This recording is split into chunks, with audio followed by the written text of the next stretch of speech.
अभी आप लोग जान लगा दो मैं बाकी बचे हुए दिनों में कैसे रिवीजन करोगे कि कम से कम 6 से 7 घंटे पढ़ो। एक जो एवरेज बच्चे होते हैं वो लोग थोड़ा सा पता नहीं होता है, तो उन लोगों के लिए खास ये video. Hello friends, welcome to आपका अपना चैनल सक्सेस द्वार। मैं सचिन रवानी एक और इंटरेस्टिंग वीडियो के साथ। आज की इस वीडियो लेक्चर में हम लोग टॉपिक कवर करने वाले हैं कि लास्ट के आपके बोर्ड एग्जाम्स में जो बचे हुए दिन है उसमें आप लोग रिविजन किस तरीके से करेंगे कि आपका प्रोडक्टिविटी बढ़ जाए। तो ये हमारा मेन टॉपिक होगा। आज के हम लोग इस पूरे वीडियो लेक्चर में बात कर रहे होंगे दो टाइप्स के। मैं रिवीजन का ट्रिक्स बताने वाला हूं आप लोगों को। ट्रिक्स क्या, वो मेथड ही है जो सारे लोग अपनाते हैं। बस आप लोग, बहुत सारे लोग आप लोगों में से अपनाते होंगे, तो जो ये लोग नहीं फॉलो कर रहे हैं, जो एवरेज बच्चे होते हैं, वो लोग थोड़ा सा पता नहीं होता है, तो उन लोगों के लिए खास ये वीडियो है कि आप लोग अपने बचे हुए दिनों में, बाकी बचे हुए दिनों में कैसे रिवीजन करोगे कि आप अपने प्रोडक्टिविटी को बढ़ा सको। आप लोग इस वीडियो को शुरू से लेकर के लास्ट तक देखिए ताकि पूरा फ्लो बन जाएगा और आप लोगों को एक एक चीज समझ में आ जाएगा कि कैसे आप लोगों को रिवीजन करना है। और मैं वीडियो के लास्ट में आपको बताने वाला हूं कि आप लास्ट बाकी बचे हुए दिनों में कैसे अपने नंबर को बूस्ट कर सकते हो। ठीक है, तो चलिए बिना टाइम वेस्ट किए इस वीडियो को स्टार्ट करते हैं।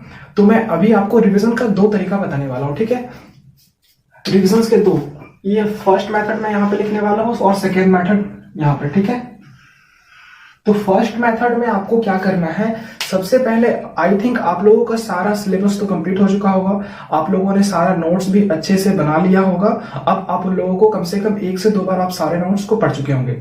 अभी आप लोगों को मैं मान के चलता हूं कि आप लोगों को एटलीस्ट जो एवरेज बच्चे होंगे उन लोगों को कि आप लोगों का 80% आप लोगों का या 70% आप लोगों को सारा कुछ याद हो चुका होगा, या बहुत सारे लोगों को जो है वो 100% याद भी हो गया होगा। लेकिन यदि आप लोग कुछ दिनों तक रिवीजन उसे नहीं करते हो तो उसे आप भूलते चले जाओगे, क्योंकि हमारे पास सब्जेक्ट 6 है और बाकी बचे हुए दिन काफी कम है। तो आप लोगों को बहुत ही कम टाइम में रिविजन कैसे करना है मैं आपको वो बताने वाला हूँ। ठीक है, तो चलिए फर्स्ट में आप लोगों को क्या क्या क्या करना है। ये जो मैं फर्स्ट मेथड बताने वाला हूँ ये बहुत ही कम टाइम में आपका हो जाएगा, लेकिन जो मैं सेकेंड मेथड बताने वाला हूँ वो थोड़ा सा टाइम लेगा, लेकिन उसमें से आपको प्रोडक्टिविटी ज्यादा निकल के आएगा। ठीक है, फर्स्ट मेथड में आपको करना क्या है कि आपके पास नोट्स होगा, नोट्स को एक बार रिवीजन, एक बार पूरा पढ़ ले अच्छे से नोट्स को। उसके बाद उस नोट्स को बंद करने के बाद क्या करना है आप लोगों को अपना आंख बंद करना है और क्या करना है, सारे नोट्स को टॉपिक वाइज उठाना है और याद करने का, रिकॉल करने का कोशिश करना है। ठीक है, प्रत्येक वाइज। जैसे मान लीजिए कि हम लोग एक लाइट चैप्टर का बात करते हैं, तो लाइट चैप्टर में पहले ही स्टार्ट होता है कि व्हाट इज लाइट, क्या होता है, नेचर ऑफ लाइट क्या होता है, ठीक है, लॉज ऑफ रिफ्लेक्शंस क्या होते हैं, फिर रिफ्लेक्शंस क्या होते हैं। इसी तरीके से एक एक टॉपिक उठाना है और उस टॉपिक को आपको अपने आप में मेमोराइज करना है, रिवाइज करना है कि कैसे रिकॉल करना है, कि किस तरीके से मैं एग्जाम में यदि ये टॉपिक आ जाए तो मैं उसको किस तरीके से लिखने वाला हूं। ठीक है, ये आपका सबसे बेस्ट तरीका होता है। बहुत ही कम टाइम में आप लोग इस पूरे चैप्टर को आप लोग रिवाइज कर पाएंगे। यदि आप लोग ये मेथड अपनाते हैं तो इस मेथड में आप लोगों को क्या होगा कि आप लोगों को 10 से 15 मिनट में पूरा का पूरा चैप्टर आप रिवाइज कर लोगे। इसमें से क्या होगा कि आपका पूरा चैप्टर जो होगा आपके दिमाग में बहुत अच्छे तरीके से कहीं ना कहीं फिट बैठ जाएगा। ठीक है, ये हो गया फर्स्ट तरीका। इसमें क्या होता है, यदि आप लोग चैप्टर अच्छे तरीके से नहीं पढ़े हो तो आप लोगों को थोड़ा सा दिक्कत हो सकता है। ठीक है, तो इसलिए मैं कहने वाला हूं आप लोगों को कि आप लोग रिवीजन, जितना बार रिवीजन करोगे उतना बार आप लोगों को क्या होगा, प्रोडक्टिविटी आपका बढ़ता चला जाएगा धीरे धीरे। ठीक है, सेकेंड मेथड में क्या करना है आप लोगों को जो नोट्स पहले रखना है, जो आप लोगों ने नोट्स बनाया है, चाहे वो एसएसटी का हो, इंग्लिश का हो, साइंस का हो, मैथ्स का हो, या तो फिर आपके कंप्यूटर सब्जेक्ट का हो। ठीक है, सबसे पहले नोट्स को आपको साइड में रखना है। उसके बाद आपको एक कॉपी ले लीजिए या सीट होगा तो आपके पास सीट ले लीजिए। जो आप लोग रिवीजन करोगे ना तो उसको आपको लिख लिख के रिवीजन करना है।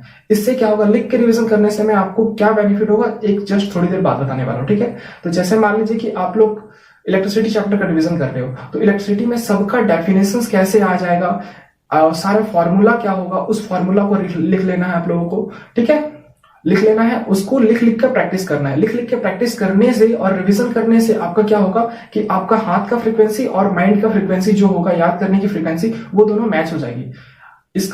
इसको और समझने के लिए मैं एक बहुत ही अच्छा एग्जांपल लेना चाहता हूं। बहुत बार आप लोगों को ये होगा कि मैं किसी चीज का आप लोगों को स्पेलिंग बताने के लिए बोलूं तो आप लोग बोल नहीं पाओगे, लेकिन मैं लिखने के लिए बोलूं तो आप लोग बहुत ही आसानी से लिख दोगे। ऐसा इसलिए होता है क्योंकि हमारा हाथ का जो फ्रीक्वेंसी होता है हमारे माइंड के साथ मैच कर जाता है। ठीक है, इसलिए मैं बोल रहा हूं कि लिख लिख कर यदि आप रिविजन करोगे तो काफी अच्छे तरीके से आप लोग क्या होगा, रिविजन कर पाओगे। ठीक है, ये बात हो गया। उसके बाद आप लोगों को करना क्या चाहिए, ये बेस्ट तरीका, सबसे बेस्ट तरीका है ये रिवीजन करने का। इसमें थोड़ा सा टाइम ज्यादा लगेगा लेकिन सबसे बेस्ट तरीका है। इसके बाद यदि आप लोग लिख लिख के प्रैक्टिस कर लोगे, उसके बाद आप लोग क्या करना है, फर्स्ट तरीका आजमाना जो मैंने आपको सबसे पहले बताया। लिख लिख कर प्रैक्टिस आप लोगों ने कर लिया, उसके बाद क्या करना है, आंख बंद करना है। उसके बाद उस पूरे चैप्टर को आप लोग 5 से 10 मिनट में पूरा रिकॉल कर लेना है, ठीक है। उसके बाद आप लोगों को मैं एट द एंड आप लोगों को ये बताना चाहूंगा कि आप लोग अभी सबसे ज्यादा क्या करना चाहिए, आप लोगों को प्रीवियस ईयर क्वेश्चंस बनाने चाहिए और सैंपल पेपर क्वेश्चंस बनाने चाहिए, ठीक है। और उस ड्यूरेशन में यदि आप लोग सैंपल पेपर बनाओगे या प्रीवियस ईयर के क्वेश्चंस बनाओगे पूरा का पूरा सेट, तो आप लोगों को पता चलेगा कि किस टॉपिक में या किस चैप्टर से रिलेटेड आपको किसी पर्टिकुलर टॉपिक में काम करने की जरूरत है। यदि आप लोगों का सारा टॉपिक अच्छा जा रहा है तो बहुत अच्छा बात है, रिवीजन कंटिन्यू रखिए, आप लोगों का बहुत अच्छा नंबर आने वाला है, ठीक है। और नहीं हो रहा है, जैसे मान लीजिए कि किसी भी पर्टिकुलर टॉपिक पे आप लाइव प्रोसेस पढ़ रहे हो, ठीक है, लाइव टेस्ट दिया आप लोगों ने, तो लाइव प्रोसेस के ऊपर मान लीजिए सर्कुलेटरी सिस्टम में कोई आप लोगों का क्वेश्चन आया, आप हो सकता है उस क्वेश्चन को रिकॉल नहीं कर पा रहे होंगे, तो आपको क्या करना है, उस पूरे टेस्ट देने के बाद अपने आप को इवेल्युएट करना है कि किस टॉपिक से रिलेटेड मुझे काम करने की जरूरत है और मेहनत करने की जरूरत है। तो उस पर्टिकुलर टॉपिक को उठाइए और फिर से उसको रिवीजन कर लीजिए, ठीक है। ये सबसे बेस्ट तरीका है अभी के लास्ट के दिनों में आप लोगों को। इससे क्या होगा, आप लोगों का रैंक बूस्ट हो जाएगा। रैंक बूस्ट बोलने का मतलब है कि आप लोगों का मार्क्स बूस्ट हो जाएगा। ये सबसे अच्छा तरीका है। अपने आप को रिवीजन कीजिए, उसके बाद प्रीवियस ईयर के क्वेश्चंस लगाइए और सैंपल पेपर के क्वेश्चंस, और सैंपल पेपर के क्वेश्चंस लगा के उसको इवेलुएट कर लीजिए। अब इवेलुएट करने के लिए कैसे करोगे आप, या तो आप अपने जो भी स्कूल के टीचर है उनसे कंसल्ट कर सकते हो, या आप लोग कहीं कोचिंग्स वगैरह लेते हो, वहां पे बोल सकते हो कि सर मैंने आज टेस्ट दिया है, इसका आप लोग एक इवेलुएट करके इस कॉपी को दे दो कि मुझे कहाँ कहाँ पे काम करने की जरूरत है। ये आप लोगों को सेल्फ इवेल्युएशन है, यदि आप लोग करेंगे तो और भी ज्यादा बेनिफिट होने वाला है, ठीक है। उसके बाद आप लोगों को करना क्या है, देखिए आप जो टेस्ट दोगे ना, कोशिश करना कि जो आप लोगों का एग्जाम आवर होने वाला है उसी आवर पे आप लोग बैठ के टेस्ट देने की कोशिश करना। इससे क्या होगा कि आप लोग उस टाइम ड्यूरेशन में जो आपका एग्जाम होने वाला है, अप्रॉक्स 10 से लेकर के 1 के बीच में आपका एग्जाम होने वाला है, तो आप लोग कोशिश करो कि यही 10 बजे से 1 बजे तक आप लोग बैठ के सैंपल पेपर सॉल्व करो। 3 घंटे का सैंपल पेपर सॉल्व करना है आप लोगों को।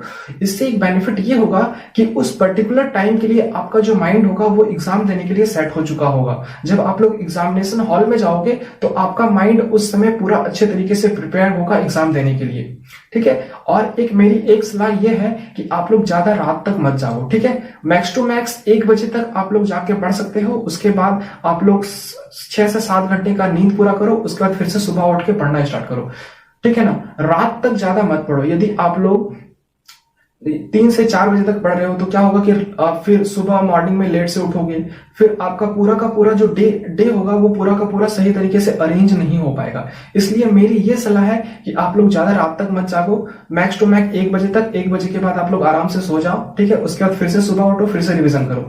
और अभी जो टाइम है, अभी सारा जितना भी अनवांटेड चीज है उसको आप साइड में रखो और पूरा का पूरा फोकस आपको आपके स्टडी में करना है, क्योंकि अभी बाकी बचे हुए दिनों में आप जान लगा दो अपना, इसके बाद तो फिर आपका मौज ही मौज है, ठीक है ना। यदि आपका एक बार यदि बोर्ड में अच्छा नंबर आ जाता है तो आगे के रास्ते आपके खुलते चले जाएंगे, ठीक है। और इससे आप लोग क्या कर पाओगे, एक आपको बेनिफिट ये होगा कि यदि आप लोग बोर्ड एग्जाम में अच्छे मार्क्स लाओगे तो एक तो आपको अच्छा स्कूल मिल जाएगा 10th और 12th करने के लिए, ये आपको बेनिफिट होगा। यदि आप लोग किसी और आगे बढ़ जाते हो, मान लीजिए लाइफ में आगे बढ़ जाते हो, तो कभी आप लोग यदि लो फील होगा, या तो फिर यदि आप लोग कभी सोचो कि मेरा कम मार्क्स आ रहा है, मैं कहीं पीछे चला जा रहा हूं, तो आप इसको रिकॉल करके कर सकते हो कि नहीं, मैंने 10th में अच्छा किया तो मैं अभी भी अच्छा कर सकता हूं, ठीक है। ये है, तो अभी आप लोग जान लगा दो। करीबन मैं तो बोलता हूं कि यदि आप लोग टाइम पढ़ रहे हो तो पढ़ने का टाइम को इंक्रीज कर दो। यदि आप लोग 4 से 5 घंटे पढ़ रहे हो तो कम से कम 6 से 7 घंटे पढ़ो, ठीक है, क्योंकि लास्ट टाइम है ये, इसी टाइम में आपको करना है। और मैं एक सलाह दूंगा कि मोर टू मोर रिवीजन करो। जितना ज्यादा रिवीजन करोगे उतना ज्यादा आपको मेमोराइजिंग पावर बढ़ जाएगी, ठीक है। तो all the best for your future exam. अच्छे से एग्जाम दो, अच्छे से प्रिपेयर करो, रिवीजन करो, नोट्स को रिवीजन करो, मोर टू मोर टाइम्स लिख लिख कर रिवीजन करो, आंख बंद करके सारा कुछ रिवीजन करो। जैसे भी आपको अच्छा लग रहा है उसको आप फॉर्मूला अपनाओ, ठीक है। आगे आने वाले दिनों में मैं आप लोगों को और भी ऐसे शेयर करता रहूंगा जिससे आप लोग मोटिवेट रहो और अपना एग्जाम का प्रिपरेशन बहुत अच्छे तरीके से करते रहो, ठीक है। यदि आपको ये वीडियो अच्छा लगा हो तो हमारे चैनल को सब्सक्राइब कर दीजिए और इस वीडियो को अपने दोस्तों के साथ शेयर कर दीजिए। तो चलिए, बाय बाय, टेक केयर।